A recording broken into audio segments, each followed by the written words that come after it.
আসসালামু আলাইকুম, কেমন আছেন সবাই? অনেকদিন পর একটা র্যান্ডম ভিডিও নিয়ে চলে আসলাম। মাহিরার আব্বু মাহিরার জন্য বাইরে থেকে গিফট পাঠিয়েছে আর মাহিরা সেগুলো আনপ্যাক করছিল।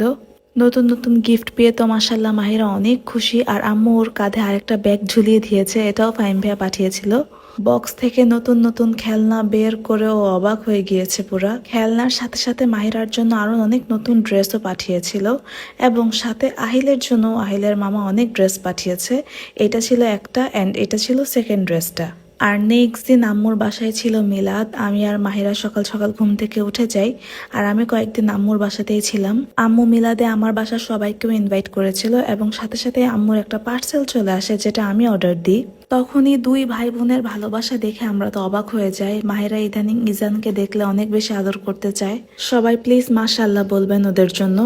আর আমি পার্সেলটা আম্মুর কাছে হ্যান্ড ওভার করি। বেসিক্যালি পার্সেলটা ছিল আসলি পেজ থেকে। এখান থেকে আমি 3 টাইপের শুটকি ভর্তা অর্ডার করি। এই চ্যাপা শুটকির ভর্তাটা প্রথমে আমি আমার বাসাতেও অর্ডার করি, আর আম্মুর বাসার জন্য এই বালাচাও আর একটা বাঁশপাতা শুটকির ভর্তা অর্ডার করি। এইটা অর্ডার করার মেইন কারণ হচ্ছে আমার শ্বশুরবাড়ির সবাই প্রচুর শুটকি পাগল।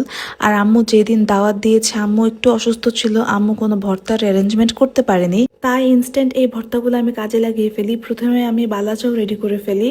এখানে আমি একটু সরিষার তেল, শুকনো মরিচ, পেঁয়াজ, ধনেপাতা দিয়ে বালাচাওটা একদম ভালো মতো রেডি করে ফেলি।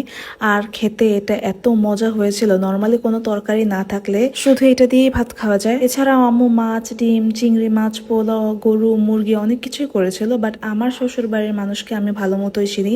ওরা খাওয়া স্টার্ট করবে এই শুটকি ভর্তা দিয়ে, আর তখনই আমি এটা ইনস্ট্যান্ট একদম রেডি করে দিই। আর সবাই অনেক পছন্দ করে, কজ বালাচাওগুলো অনেক মুচমুচে ছিল। আমার আম্মুর এই শুটকি ভর্তাটা অনেক বেশি পছন্দ হয়েছে, এবং আমারও বেসিক্যালি বাঁশপাতা শুটকি ভর্তাটা। আম্মুর বাসায় এমনিতেই সবাই ভাত কম খায়, তাই আম্মু বেশি তরকারিও রান্না করে না। আর এই শুটকি ভর্তাটা থাকলে আম্মুর আর কোনো টেনশন নাই।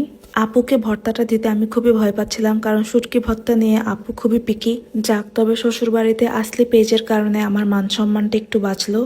দেন আমিও একটু খেয়ে টেস্ট করে নিচ্ছিলাম যে খেতে কেমন। আসলেই খেতে ভালো। অনেক সময় খাওয়ার রুচি না থাকলেও এটা দিয়ে ইজিলি 1 প্লেট ভাত খাওয়া যাবে। দেন নেক্সট ডে আমি চলে যাই আমার ভার্সিটিতে। আমার ক্লাস প্রায় অনেকগুলো শেষ হয়ে গিয়েছে, আর আমি ওই দিনই ফার্স্ট ক্লাস করেছি, কজ বাবু ছোট থাকার কারণে আমি ক্লাস প্রায় মিস দিই। এরপর ক্লাসে যে আমি কিছুই বুঝি নাই, বাট আমার ভরসা আমার ফ্রেন্ড তো আছে। আমি প্রতি সেমিস্টারে 2-3টা ক্লাসে যে জাস্ট আমার ফেসটা দেখায় আসি যে আমি ওই ক্লাসের একটা স্টুডেন্ট।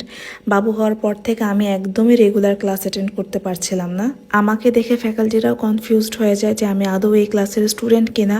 ক্লাস শেষ করে আমি আর আমার ফ্রেন্ড চলে গেলাম একটু বেলপুরি খেতে, যেহেতু অনেকদিন পর ক্লাসে এসেছি।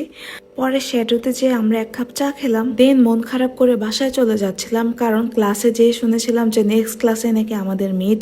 আজকের ভিডিওটা এই পর্যন্তই। সবাই ভালো থাকবেন এবং আমার জন্য দোয়া করবেন, কারণ নেক্সট উইকেই আমার এক্সাম। আল্লাহ হাফেজ, বাই বাই।